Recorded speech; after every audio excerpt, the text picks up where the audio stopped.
యాక్చువల్గా ఏదో డిజైన్ పెట్టుకుందామని ఏదో పెట్టుకున్నా. ఇవి కరివేపాకులాగా మీకు అనిపించవచ్చు, కాకపోతే ఇది గోరింటాకు అనమాట. మన బాడీ పెయిన్స్కి స్ప్రే ఉంటుంది కదా, స్ప్రే చల్లేసుకొని ఆకులు మనకు నచ్చినట్టు అరేంజ్ చేసుకోవచ్చు.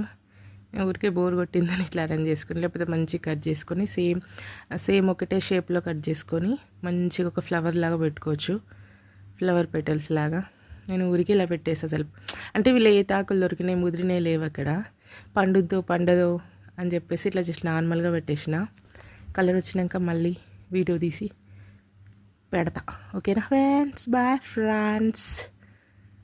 ఇప్పుడు ఒక వీడియో తీసాను కదా, ఇప్పుడు చూడండి రెడ్ కలర్ కొంచెం పక్కకు స్ప్రెడ్ అయినట్టు మీకు అనిపిస్తుంది కదా క్లియర్గా. ఇట్లా ఈ ఆకులు కొంచెం డ్రై అయిపోయినాయి అనుకోండి, తీసేయడమే. టైం లిమిట్ అంటే ఇట్లా ఏం లేదు, ఒక 10-15 మినిట్స్ సరిపోతుంది. తీసాక మళ్ళీ చూపిస్తా. ఓకేనా, చూపించాను కానీ ఇట్లా మొత్తం మారిపోయి ఇట్లా బ్లాక్ అయితే ఇంకా రావన్నమాట కలర్. ఇప్పుడు నేను తీసి చూపిస్తాను. ఇంత పండింది చూసారా, లీవ్స్ ఇట్లా బ్లాక్ అయితే ఇంకా పండవన్నమాట.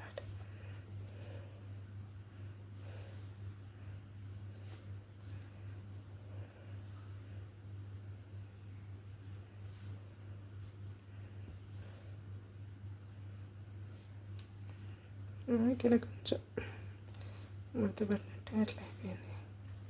చూడండి నా డిజైన్ ఎట్లా వచ్చింది, మంచి షేప్ పెడితే మంచిగా వచ్చేది. ఆకు మొత్తం ఇట్లా అయిపోయాయి అన్నమాట. ఇది చూడండి బాగానే పండింది కదా, మంచి కలర్ వచ్చింది.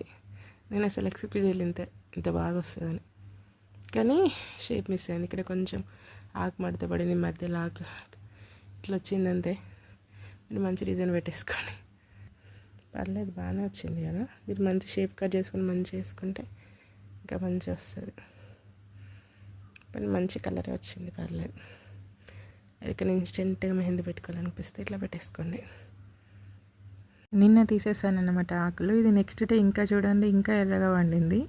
ముందు రోజు కొంచెం ఆరెంజ్ కలర్లో ఉండే, నెక్స్ట్ డే చూడండి మంచి బ్రైట్ రెడ్ కలర్లో వచ్చింది. ఇన్స్టెంట్ మెహందీ పెట్టుకోవాలనుకున్న ఇలా ట్రై చేయండి. Thank you for watching.